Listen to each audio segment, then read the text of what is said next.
Ladies and gentlemen, welcome back to the channel. Malaysia's history is a tapestry woven from its geographic position as a vital hub between the Indian Ocean and the South China Sea, a crossroads for trade, migration, and cultural exchange. Its early history is marked by the rise of powerful Malay kingdoms, the most notable of which was Srivijaya, a maritime empire that flourished from the 7th to the 13th century, controlled much of the region, including parts of modern-day Indonesia and Malaysia. Its influence was felt across Southeast Asia, as it established itself as a center of trade and culture, particularly through its control of key maritime routes. The Srivijaya Empire was crucial in the spread of Buddhism throughout Southeast Asia, and its capital, Palembang, became a major Buddhist center. Srivijaya's wealth came from controlling trade routes and acting as an intermediary between China, India, and the rest of Southeast Asia, exchanging goods such as spices, silk, and precious metals. The empire's influence was not limited to trade, as it also exerted cultural and religious power, with Srivijaya serving as a key node in the dissemination of Buddhist teachings and practices in the region. Following the decline of Srivijaya in the 13th century due to internal strife and external pressures, notably from the Chola Empire in southern India, the region saw the rise of new powers. Among them was the Malacca Sultanate, which came to dominate the Strait of Malacca in the 15th century. The Malacca Sultanate was a key player in Southeast Asian trade, controlling a critical choke point between the Indian and Pacific Oceans. Its strategic location allowed it to flourish as a cosmopolitan center of trade, attracting merchants from China, India, Arabia, and beyond. The Malacca Sultanate also played an important role in the spread of Islam in Southeast Asia, which it adopted as the state religion during the reign of Sultan Mansur Shah in the 15th century. During this period, Malacca became a melting pot of cultures, blending Malay, Arab, Indian, Chinese, and local influences. The influx of traders and scholars contributed to the development of a distinctive culture and economy, with Malay being the lingua franca of the region. The Sultanate's prosperity, however, attracted the attention of European colonial powers. The Portuguese, seeking to control the lucrative spice trade, captured Malacca in 1511, marking the beginning of European involvement in the region. The Portuguese were followed by the Dutch, who seized Malacca in the 17th century, further entrenching European influence. By the 19th century, the British had become the dominant colonial power in the region. They established a presence in Penang, Malacca, and Singapore, and eventually consolidated control over the Malay Peninsula. The British implemented a system of indirect rule, using local sultans and traditional elites to manage affairs while extracting resources, particularly tin and rubber, which would become the backbone of Malaysia's economy. Under British rule, Malaysia underwent significant economic and social transformation. The British brought in large numbers of laborers from India and China to work in the tin mines and rubber plantations, leading to a diverse and multi-ethnic population. However, this period also saw significant social stratification, with the British fostering divisions between ethnic groups as part of their strategy of divide and rule. This created tensions that would later play a significant role in Malaysia's post-independence history. World War II brought about a dramatic shift in the region. The Japanese occupation of Malaya from 1942 to 1945 weakened British authority and left a lasting impact on the local population. After the war, the desire for independence grew, fueled by nationalist movements and the increasing realization that colonial rule was no longer sustainable. The Federation of Malaya gained independence from Britain in 1957, and the country gradually evolved into the modern nation of Malaysia with the formation of the Federation of Malaysia in 1963, which included Malaya, Singapore, Sabah, and Sarawak. The Nalmin post-independence era was marked by efforts to unify the diverse ethnic groups in Malaysia, particularly the Malay, Chinese, and Indian populations, while managing the economic and social challenges inherited from the colonial period. Malaysia faced significant ethnic tensions in the early years of independence, most notably during the racial riots of 1969. However, the country has since worked towards economic development and political stability, becoming one of Southeast Asia's leading economies. Today, Malaysia continues to be shaped by its rich history, with its diverse cultural heritage, colonial past, and strategic position in Southeast Asia. It remains a key player in the region, balancing modernity with tradition. While navigating the complexities of its multi-ethnic and multi-religious society, the Malay Peninsula witnessed a significant transformation with the rise of the Malacca Sultanate in the 15th century, a powerful maritime kingdom that capitalized on its strategic position along the Strait of Malacca. Founded by Parameswara, a Srivijayan prince around 1400, Malacca quickly grew into a dominant trading hub, attracting merchants from across Asia and the Middle East. The city's success was largely due to its ability to control one of the most important maritime trade routes of the time, connecting the Indian Ocean to the South China Sea. Malacca's wealth and influence stemmed from its role as an entrepot, where traders from China, India, the Middle East, and Southeast Asia converged to exchange goods such as spices, textiles, porcelain, and precious metals. The city became a melting pot of cultures, languages, and traditions, fostering an atmosphere of economic prosperity and political stability. The Malacca rulers established a well-organized system of administration, which included a harbor master and a sophisticated legal code that ensured fair trade and security for merchants. During this period, Islam began to spread more widely across the Malay Peninsula, profoundly influencing Malay culture and society. The rulers of Malacca, beginning with Sultan Megat Iskandar Shah, converted to Islam, making it the official religion of the Sultanate. This transformation was facilitated by Muslim traders and scholars from the Middle East, India, and China, who brought Islamic teachings and practices with them. The adoption of Islam led to the development of a distinct Malay Islamic identity, shaping everything from governance to law, literature, and architecture. Islamic schools, madrasas, and religious centers flourished, and the use of Jawi script, derived from Arabic, became widespread in Malay literature and administration. Malacca also played a crucial role in spreading Islam to the surrounding regions, including Sumatra, Java, and the broader Malay archipelago. Its influence extended beyond trade, as it became a center for Islamic scholarship and diplomacy. The Sultanate formed alliances with powerful Muslim states, including the Ottoman Empire and the Mamluks of Egypt, further cementing its place in the Islamic world. Despite its prosperity, Malacca's success attracted the attention of European colonial powers, particularly the Portuguese, who sought to control the lucrative spice trade. In 1511, under the command of Afonso de Albuquerque, the Portuguese launched an assault on Malacca, capturing the city after a fierce battle.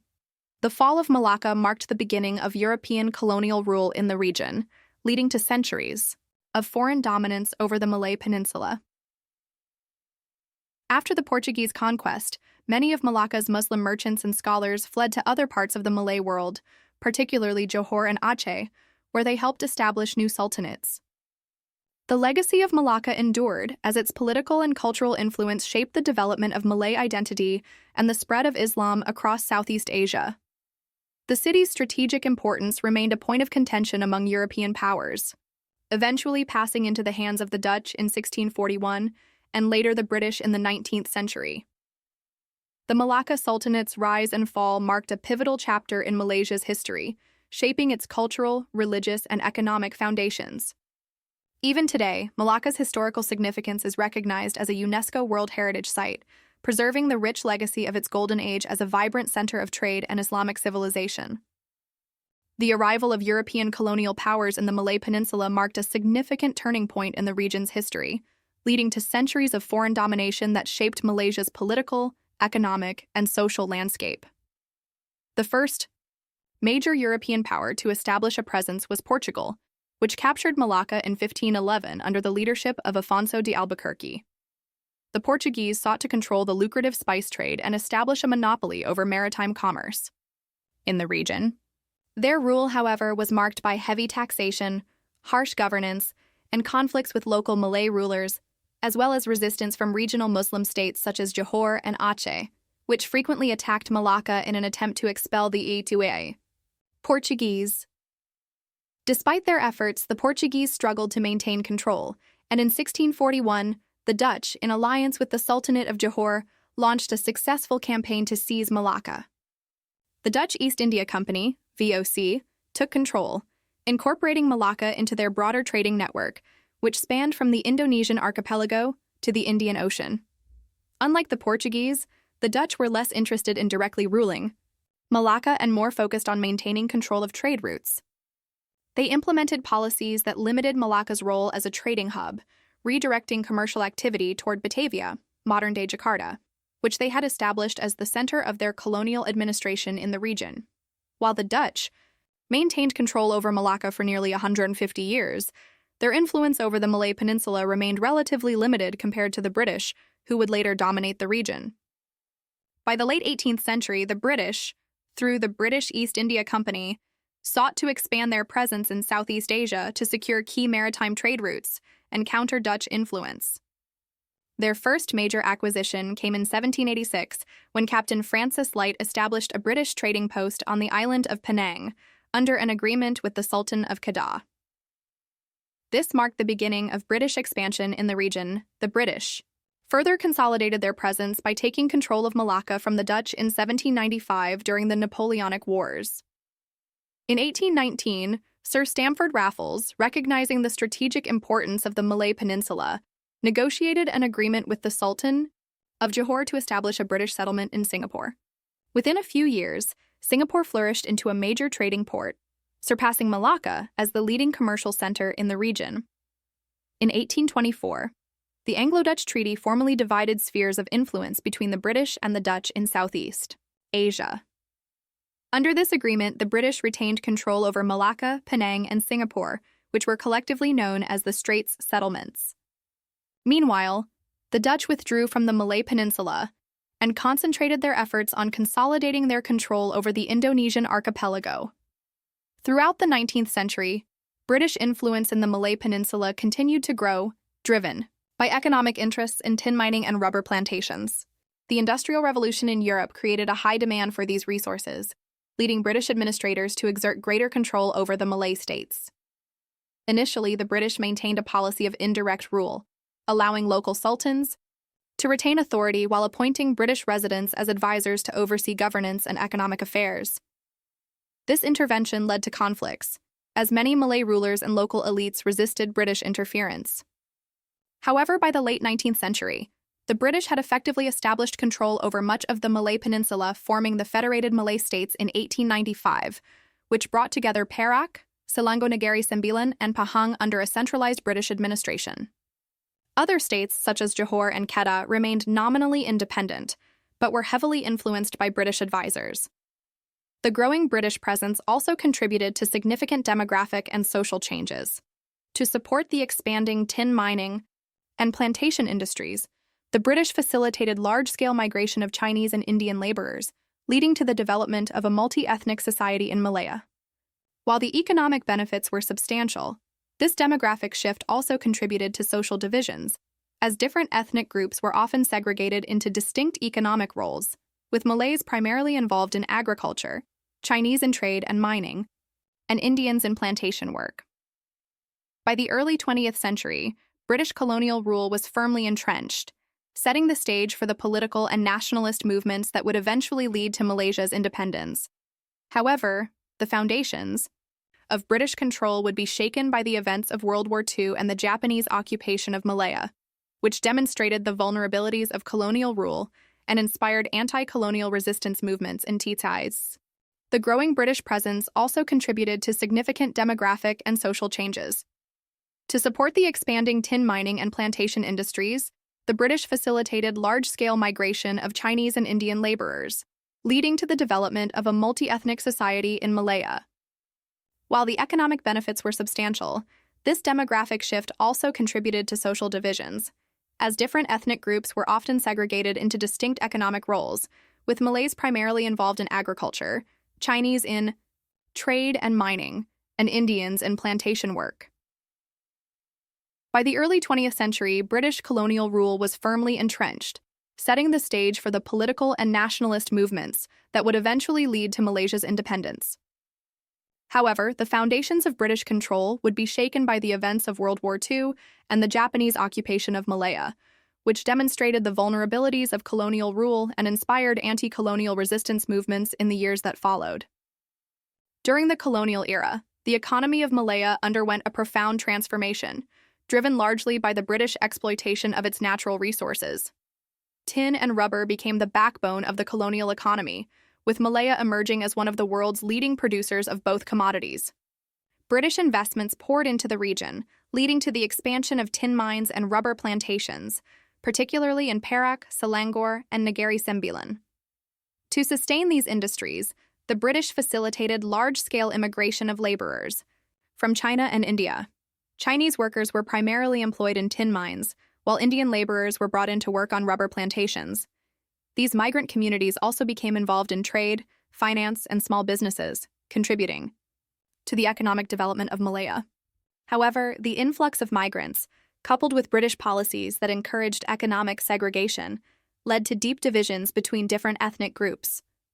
The Malays remained largely in rural areas engaged in agriculture, while the Chinese dominated the mining and business sectors, and the Indians worked in plantations and infrastructure projects.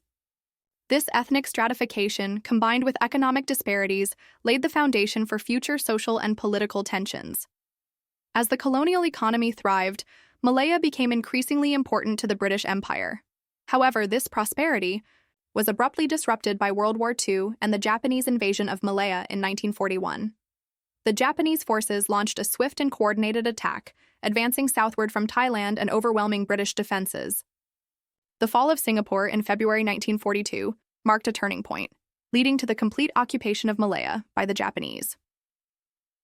The Japanese occupation from 1942 to 1945 was a period of extreme hardship for the local population. The Japanese administration imposed strict military rule, and their policies of forced labor, food shortages, and brutal reprisals led to widespread suffering. The ethnic Chinese population suffered the most, as the Japanese viewed them with suspicion due to their support for China in its war against Japan. Thousands of Chinese civilians were massacred during purges such as the Suk Ching massacre. Meanwhile, the Malays and Indians faced forced labor and economic hardship, with some Indians being recruited into the Indian National Army, INA, under Subhas Chandra Bose to fight against British colonial rule. Despite the hardships, the Japanese occupation also ignited nationalist sentiments among the Malays, Chinese, and Indians. The Malayan People's Anti-Japanese Army, MPAJA, led by the Malayan Communist Party, MCP, waged a guerrilla resistance against Japanese forces. Many Malays also saw the occupation as an opportunity to assert their political identity, while Indian nationalists influenced by the INA sought to challenge British rule. With Japan's surrender in 1945, the British returned to Malaya but faced a vastly changed political landscape. The experience of Japanese rule had weakened the myth of British invincibility and emboldened nationalist movements. The British attempted to consolidate control by proposing the Malayan Union in 1946, which aimed to unify Malaya under a single administration and grant equal citizenship rights to all ethnic groups. However, this move was fiercely opposed by the Malays, who saw it as a threat to their political dominance and the status of the Malay rulers. The United Malays National Organization, UMNO, led by Dato' An Jafar, was formed in response, successfully leading protests that forced the British to abandon the Malayan Union in favor of the Federation of Malaya in 1948. At the same time, the Malayan Communist Party, largely comprised of Chinese guerrilla fighters who had resisted Japanese rule, launched an armed insurgency against British colonial authorities. The Malayan Emergency, 1948-1960, saw intense conflict between British forces and communist insurgents, with the British implementing counterinsurgency measures, including mass resettlement of rural Chinese communities into new villages to cut off support for the rebels. This period of conflict ultimately delayed the path to independence, but also pushed British authorities to work towards a political solution. Recognizing the growing nationalist movement and the impracticality of prolonged colonial rule, the British initiated negotiations for Malaya's independence. Under the leadership of Tunku Abdul Rahman, the first Prime Minister of Malaysia, a coalition between UMNO, the Malayan Chinese Association, MCA, and the Malayan Indian Congress, MIC, was formed to ensure a multi-ethnic political framework. The Federation of Malaya gained independence on August 31, 1957, marking the end of British colonial rule. In 1963, the Federation expanded to include Sabah, Sarawak, and Singapore, forming Malaysia. However, political tensions led to Singapore's expulsion from Malaysia in 1965. The post-independence era saw efforts to manage ethnic relations, economic disparities, and nation-building, shaping Malaysia into the diverse and dynamic country it is today. The Malayan Emergency, 1948-1960, a guerrilla war fought between the British colonial government and communist insurgents, was a key turning point. The insurgents, primarily Chinese, sought independence and a communist state, but the British were able to suppress the rebellion, eventually leading to Malaya's independence in 1957. The Federation of Malaya was formed, and Tunku Abdul Rahman became the first prime minister. In 1963, Malaya united with the British territories of Singapore, Sabah, and Sarawak to form Malaysia. However, Singapore was expelled in 1965 due to political and racial tensions. The new Malaysia faced internal challenges, particularly racial and ethnic divisions. In 1969, riots broke out in Kuala Lumpur, exacerbating these tensions and leading to the implementation of policies like the New Economic Policy, which aimed to address poverty and promote equity between ethnic groups. The late 20th century saw Malaysia develop rapidly, with a focus on industrialization and economic growth, under the leadership of Prime Minister Mahathir Mohamad, who served from 1981 to 2003 and again from 2018 to 2020. Malaysia became one of the world's leading producers of electronics, petroleum, and palm oil. In recent years, Malaysia has experienced significant political changes. The 2018 general election saw the opposition coalition Pakatan Harapan defeat the ruling Barisan Nasional Coalition, ending its 61-year rule. This shift was largely driven by dissatisfaction with corruption scandals, including the 1MDB scandal, involving former Prime Minister Najib Razak. Today, Malaysia is a modern, diverse, and dynamic country, with a population that includes ethnic Malays, Chinese, Indians, and indigenous groups. It remains a key player in Southeast Asia and has a growing global presence in trade, tourism, and culture. Thank you for watching this video.